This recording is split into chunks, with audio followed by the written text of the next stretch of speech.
Assalamualaikum warahmatullahi wabarakatuh. Kembali lagi bersama Katanya Kina. Kali ini Katanya Kina akan membahas Habis bangun tidur.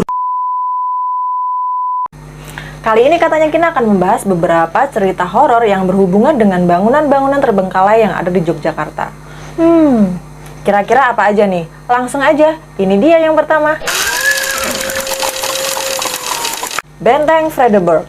Benteng ini dulunya adalah bangunan bersejarah yang saat ini dialihfungsikan menjadi sebuah museum. Benteng Vredenburg ini adalah bangunan peninggalan zaman Belanda yang dibangun pada tahun 1767 yang difungsikan sebagai pusat pemerintahan dan pertahanan residen Belanda. Beberapa cerita menyebutkan ada beberapa orang yang sempat mendengar derap kaki pasukan Belanda di pagi hari, serta terdengar suara perintah militer yang juga berbahasa Belanda. Dan ada juga cerita dari seorang bapak beca yang melihat seorang perempuan dengan perawakan seperti noni-noni Belanda. Dia sedang berjalan kaki di pinggir jalan. Nah, si bapak ini mencoba dong untuk menawarkan jasanya. Namun ketika si perempuan itu tanpa sengaja menyibakkan bajunya, si bapak-bapak beca ini justru melihat si kaki perempuan ini seperti kaki kuda. Serem banget gak sih? Lanjut, yang kedua. Plaza ini dibangun sekitar tahun 2006 dan sekurang-kurangnya ada sekitar 15 pekerja bangunan yang meninggal di sana. Bahkan ada beberapa rumor yang menyebutkan beberapa dari bapak pekerja bangunan ini meninggal secara tidak wajar. Kisah horor juga diceritakan oleh salah satu pengunjung plaza pada saat itu, yaitu ketika si pengunjung ini sedang nonton di sebuah bioskop yang ada di plaza tersebut.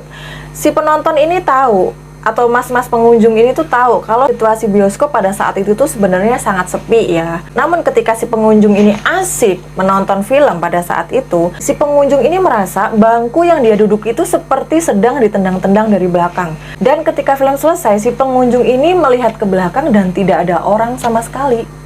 Lanjut yang ketiga.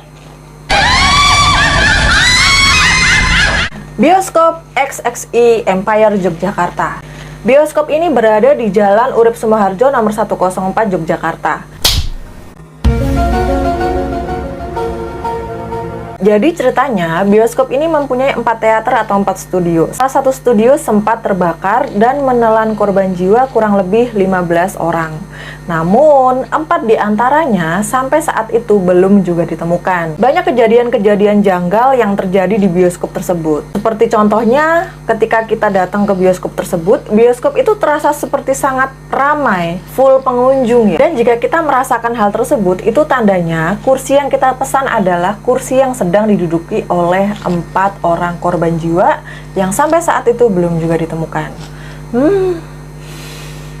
Sedap, ngeri banget. Yang ketiga ada Jalan Ring Road Barat. Jalan Ring Road Barat ini terkenal sangat sepi dan juga menyeramkan di malam hari ya.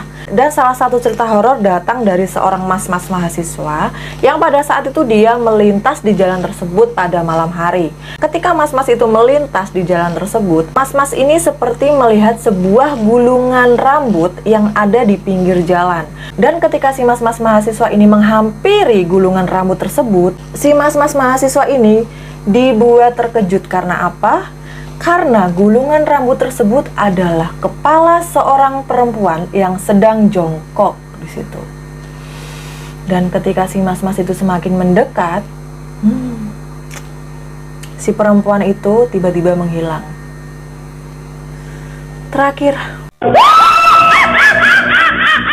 Yang terakhir ada Rumah Pocong Sumi. Rumah Pocong Sumi ini berada di Kemantren, Kota Gede, Yogyakarta.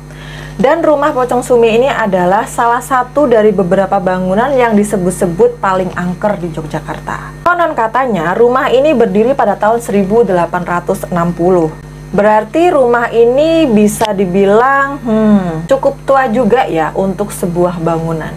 Dan di Urban Legend kali ini menceritakan tentang asal-usul Pocong Sumi sendiri. Jadi ceritanya di tahun 1935, seorang perempuan bernama Sumini yang pada saat itu berada di rumah sendirian karena kebetulan ditinggal pergi oleh suaminya dalam perjalanan suatu bisnis, karena si suaminya ini kebetulan adalah seorang pengusaha batik. Suami dari Nyonya Sumini ini sendiri sudah mengingatkan apabila nanti malam atau apabila tengah malam ada seseorang yang mengetuk pintu mereka, suami dari Nyonya Sumini ini sudah mengingatkan untuk jangan sekali-kali membuka pintu tersebut. Dan benar saja, di malam tersebut rumah Nyonya Sumini adalah salah satu rumah yang diincar oleh para perampok. Jadi di malam itu datanglah 3 orang laki-laki yang mengetuk pintu rumah Nyonya Sumini dan mengatakan bahwasanya suami dari Nyonya Sumini ini mengalami kecelakaan. Karena Nyonya Sumini ini merasa sangat khawatir, Nyonya Sumini ini otomatis langsung membukakan pintu dong. Dan pada akhirnya kejadian naas terjadi malam itu juga, di mana katanya Nyonya Sumini ini mengalami pemerkosaan dan penganiayaan serta pembunuhan. Dan sejak saat itu, rumah ini sudah tidak lagi dihuni atau sengaja dikosongkan.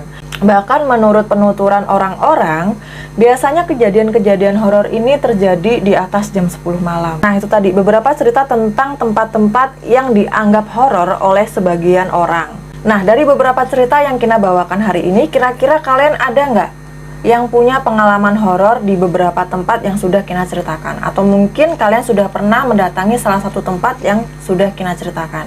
Kalau ada, kalian bisa langsung komen di bawah. Seperti biasa, Kina juga nggak bosan-bosan buat kalian semuanya yang merasa terhibur dengan konten ini bisa langsung like, subscribe, komen, dan share video ini sebanyak-banyaknya supaya katanya Kina semakin semangat untuk membuat video-video selanjutnya. Sampai bertemu di video selanjutnya. Assalamualaikum warahmatullahi wabarakatuh.